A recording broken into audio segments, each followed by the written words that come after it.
韶關樂昌食咩好呢？呢、個季節梗係炮彈芋頭啦，北鄉我哋馬蹄芋頭之鄉啊！我哋揾啲兄弟攞個貨先。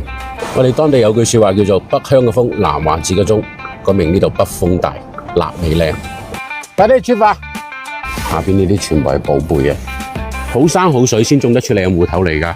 跟住我挖芋頭去。你嚟到樂昌啊，你唔揾個當地人啊，你揾唔到靚芋頭㗎。將呢屋企嘅寶貝俾我啊！好，冇問題，你哋就絕對揾寶貝㗎啦。挖兩隻大嘅先，送俾我啲廣州嘅朋友，等佢哋知道咩叫炮彈芋頭。答穩啦，要最大隻嘅，唔好失禮我啊！唔敢講喎，教佢。哎呀，要攞腳睇一下。呢隻6、7斤啊，7、8斤都有啊。唉，仲唔夠大隻添，我覺得。嚟啊嚟啊嚟啊嚟！呢隻。一個挖，一個人去挖，一個人去攞。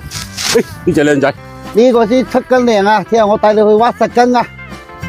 挖幾隻細隻，今晚自己煮到食。呢兩個俾我送朋友得啦。可以，冇問題。走，我揩到都撞屎忽嘅。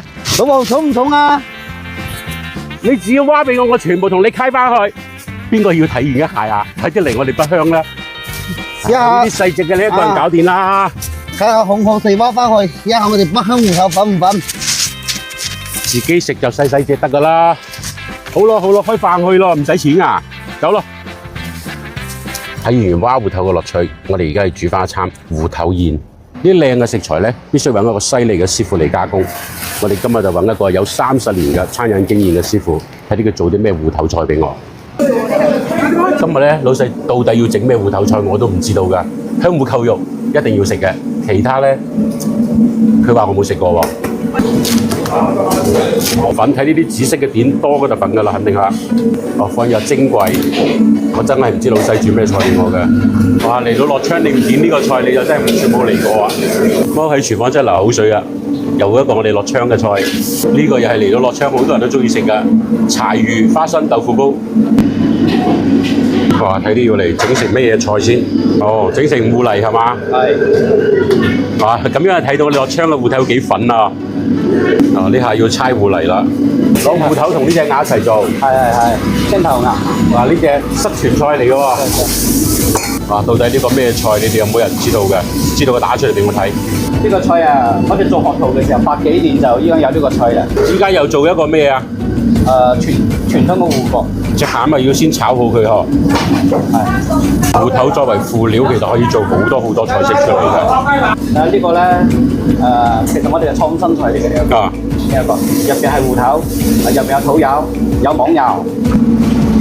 開始炸芋角啦！一陣我哋睇啲係咪蜂巢芋角啊？呢個油炸嘢都係好考廚房佬嘅喎。呢個一邊係香芋，一邊係鴨。好，開飯。我估計好多樂昌人都未必食過咁多香芋菜。今日係白菜一湯啊！飲翻啖芋頭湯，有啲未食過嘅味道。如果用青頭鴨嚟整仲正。呢隻嘢係我特別懷念嘅蜂巢芋角。以前呢，去茶樓先食得到呢樣嘢。聽到啲嗦嗦聲未啊？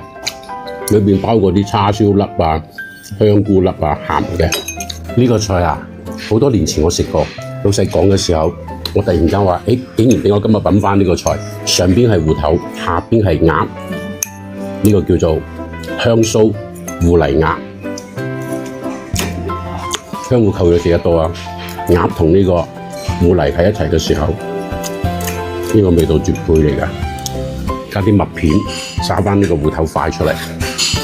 呢個菜有啲意思，啲麥片脆口，同埋啲麥片麥香啫，同啲芋香一齊。好多人話我哋樂昌嘅芋頭食到冚頸，你睇我咁樣食咗3嚿嘢，但冚唔冚頸咧？佢係粉到滑落去嘅。呢個等陣先。但係咧，今日我哋其實每一個菜裏邊都有芋頭嘅，下邊有芋頭絲。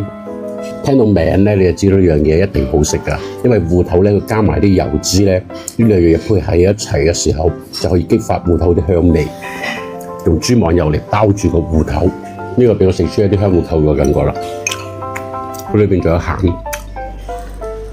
砂鍋酸菜焗飯。哦，呢度嘅招牌飯。所以我哋北鄉嘅北風臘味係特別香嘅，當佢蒸翻個芋頭，呢啲臘味嘅汁滲落啲芋頭裏邊去。個昌芋頭到底有幾粉？大家睇到未啊？辣香味同啲香芋味，融合起埋一齊嘅時候，啲冬天咧就最中意食呢一啖啦。擺到滿滿一台，仲差個主角未出場，你哋估係咩咧？你哋講㗎香芋扣肉，冇錯啦，香芋配扣肉，定律嚟㗎嘛。必須係一嚿香芋一嚿扣肉，呢啲係我哋落昌嘅味道嚟㗎。總價喺下邊。好，唔話俾佢哋聽啊！好，投票開始。芋角好靚嘅，芋泥鴨好靚嘅，所以咧今日嘅第一名係蜂巢芋角。今日嘅埋單咧550蚊。